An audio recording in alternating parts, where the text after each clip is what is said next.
undervise i minuet. Og den her video kommer kun til at være, hvordan man tager trinnet i minuet. Så hvilke fødder man tager, og hvornår man sætter fødderne i gulvet. Så der kommer ikke til at være nogen formationer af nogen slags udelukkende trinnet. Så minuet, herre- og dametrinnet er præcis det samme. Så nu forklarer jeg bare, hvordan trinnet er, og så gælder det både for herren og damen. Det er således i minuet, at der er hele 6 slag på et trin. Et helt minuet-trin forløber over 6 slag. Hvor for eksempel et polkatrin, det forløber over 2 slag, så man siger 1 og 2. Så et polkatrin siger polkatrin. Så det forløber over 2 slag, og et valsetrin for eksempel, det forløber over 3 slag, så man siger 1, 2, 3. Det er et valsetrin. Så at det her trin, minuet-trinnet, forløber over 6 slag, altså 1, 2, 3, 4, 5, 6. Det er jo ret lang tid i forhold til 1, 2 eller 1, 2, 3. Og nu viser jeg, hvordan det her minuet-trin ser ud. Jeg vil rykke til, så I bedre kan se. Så jeg kan se, at det er den her side, det er også jeres side. Så den siger højre, venstre, samle, venstre. Ja, det var et minuet-trin. Jeg gør det igen. Minuet-trinet siger højre, venstre, højre, venstre. Ja, og når jeg siger det der samletrin, der skal man ikke samle sådan her til. Det er fint nok, at man bare lige fører den højre fod lidt til. Nu prøver jeg at tage 2 minuet-trin. Det foregår således her. Højre, venstre, samle, venstre. Højre, venstre, samle, venstre. Ja. Jeg kan også prøve lige at tælle en gang faktisk. Jeg tror, nu bevæger jeg mig ikke kun rundt her til at starte med, men jeg bevæger mig rundt i en cirkel, når jeg gør det her. For så kan jeg lige prøve at komme med nogle forskellige måder, man kan tælle de her trin på. Den ene måde, det er det, I lige har set. Højre, venstre, højre, venstre. Men der er også den her måde. Lang, kort, kort, lang. Lang, kort, kort, lang. Eller 1, 3, 4, 5. 1, 3, 4, 5. 1, vip, 3, 4, 5. Vip, 1, vip, 3, 4, 5. Vip. Ja. Nu vil jeg gerne sige noget omkring, hvordan man har vægten i det her trin. Fordi for at gøre det lidt danseagtigt, men en måde at danse et trin på, altså hvis ikke man, det er at sige højre, venstre, højre, venstre, højre, venstre, højre, venstre. Men som I kan se nu her, der bliver min krop lidt stiv, så jeg vil gerne have, at der kommer mere bounce, det vi kalder svigt i. Og man kan fx, det man kan gøre, det er, at når jeg gerne vil tage mit skridt til højre, så er det ikke det her ben, der er det aktive ben. Jeg gør ikke sådan her. Jeg lader hele min krop følge med. Og hvis jeg gerne vil til den her side, så er det faktisk det her ben, der er herhenne, som sørger for bevægelsen. Det er det ben, jeg bruger til at presse mig en lille smule op og til højre. Således her. I kan lige prøve at se det bagfra. Så ser det således ud. Og der. Så jeg løfter mig op og til siden og falder den her vej. Så den siger højre. Jeg gør det samme, når jeg skal til venstre nu. Så nu vil jeg gerne til venstre, derfor er højre ben det aktive ben. Og den vej. Så samler jeg. Og så går jeg endnu en gang, hvor det her er mit aktive ben, jeg vil gerne til venstre. Venstre. Så det kommer til at sige, det er det aktive ben, jeg vil gerne den vej. Højre. Venstre, højre, der skulle sådan en vej. Sådan siger jeg. Og højre, venstre, højre, venstre. Ja. Højre, venstre, samle, venstre. Det var sådan, den var. Ja. Og, så det var lige en ting omkring, hvor momentum kommer fra. Ja. Så er der også noget med, ja, lad os lige prøve at tage, nu kommer jeg til at sætte noget musik på, og så kan vi lige prøve og danse noget minuet rundt her. Den her The Cats Minuet.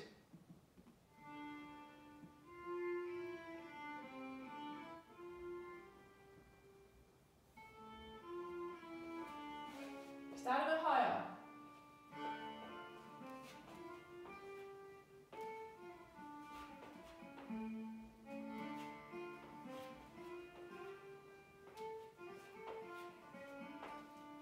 Højre, venstre, højre, venstre. Højre, venstre, højre, venstre. 1, 3, 4, 5. 1, 3, 4, 5. 1, 3, 4, 5. 1, 3, 4, 5.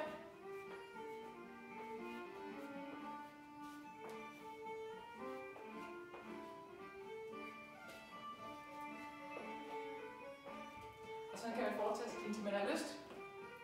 Vi pauser den for nu, fordi det her minuet-trin, det er jo ikke, det behøver man ikke kun at tage til siden, som vi gjorde her. Så det vi startede med her, det var sådan meget en lidt kædedansaktivation. I ved, de der folkeviser, man gør, hvor man bevæger sig sådan her rundt, mens man synger alt muligt. Så nu vil vi gerne prøve at tage det trin, vi har lavet nu, med det samme tidspunkt, man skal sætte fødderne i. Men i stedet for at gøre det fra siden til side, så tager vi det nu frem, så den hedder, jeg kan lige prøve at gøre det sådan her væk fra jer, sådan her. Og højre, venstre, højre, venstre. Ja. Det prøver vi nu med lidt musik til.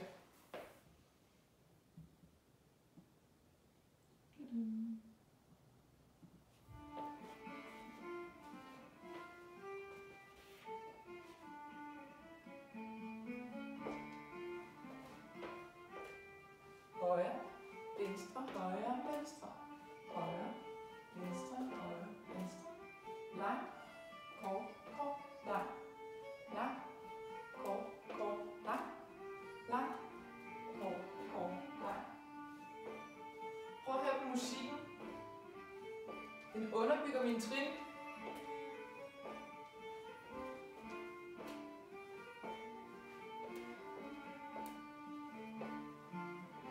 Man kan også gøre det, at man begynder at bevæge sig lidt mere frit.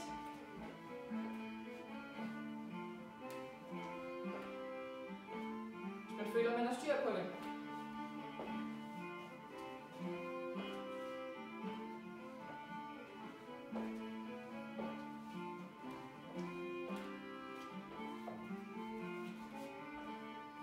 Yep. Så, en ting, der kan være lidt svært, fordi at det her trin er så langt, det er, at det kan være svært at vide, når man, hey, hvornår i musikken er det egentlig, jeg skal tage det der første trin, som var højre. For man begynder altid med højre ben. Det er altid højre, venstre, højre, venstre. Så en øvelse, man kan lave, det er at prøve at lytte, bare sidde og lytte til musikken, og så prøv at klappe de steder, hvor I skal gå. Sådan, altså i stedet for at bevæge jeres fødder, så det hvor I vil have bevæget jeres fødder, der skal I klappe. Og det kan lyde sådan her.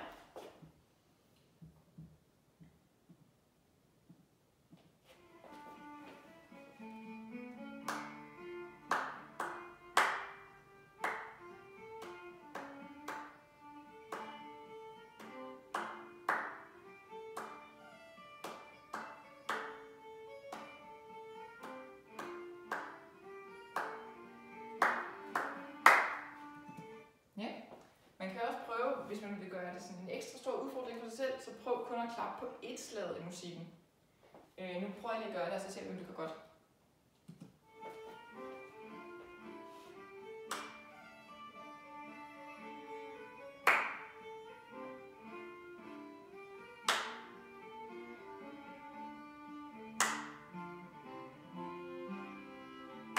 Så det jeg gør, det er, en ting er, at man kan prøve at høre på musik, hvornår et-slaget kommer, som ofte så er den lidt mere kraftig i musikken på etteren. Men man kan også gøre det, at man tæller, så jeg har sådan talte til 6 inde i mit hoved. Det hjælper også. Yep. Og så skal jeg sige, at der er en ting ekstra for at gøre sin minuet lidt mere livlig. Så kan man tilføje det, der hedder svigt. Og det er noget, som de fleste gør i deres dans, helt naturligt. Og sving, det sidder nede her i anklerne. Så det er sådan her. Det er ankelsvigt. Som I kan se, så hæver mine hæle sig fra gulvet, og det sidder i knæene. Der kan man også bounce. Så hvis I står sådan her, lidt tid, så det her det er bounce, det er svigt i knæene, og det her det er svigt i anklerne, og man kan også gøre begge dele på samme tid, hvis man har lyst til det. Så nu prøver vi lige at danse noget mere minuet, og så prøver jeg indimellem at sige ankler, så betyder det, at I kun må svigte i anklerne, og det vil jeg også gøre. Og så nogle gange så siger jeg knæene, og så er det så knæene, I skal svigte i kun. Og så hvis I siger begge dele, så er det begge dele. Ja.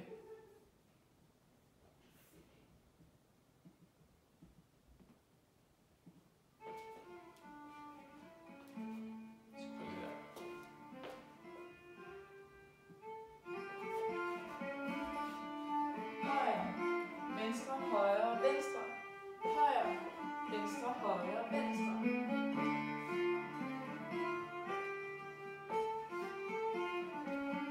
Ankler.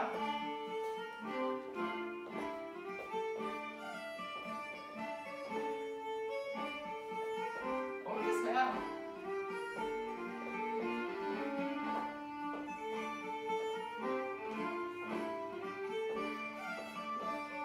Knæ.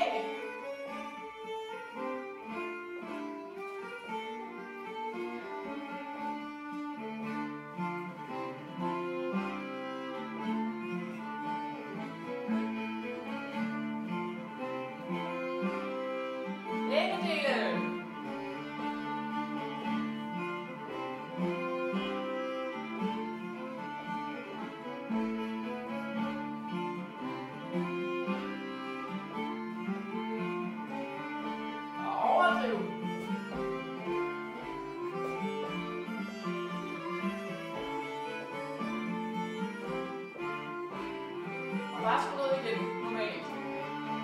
Så meget du har lyst til.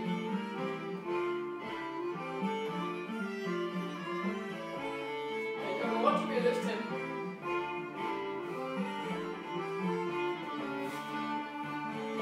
Yep. Ej, den er god, den er god. Ja. Det her, det er jo så en minuet, der hedder The Cats Minuet. Jeg tror, at nede i kommentarfeltet, der er I meget velkommen til at komme med andre indspillinger af minuetter, for jeg har haft lidt svært ved at finde nogen. Så det vil være en stor hjælp, hvis I vil gøre det, så kan de andre folk, der ser videoen, også finde de indspillinger, og så prøve at øve til dem, fordi det afhænger meget af melodien, hvor nemt det er at danse til, danse minuet til. Jeg tror også, I beskrivelsen af den her video, der tror jeg også, at jeg prøver at skrive nogle andre navne på forslag til melodier, I kan prøve at danse til, der måske ikke er, som måske er lidt sværere at gå til den her, så jeg kan udfordre jer selv. Yep. Det var det for nu.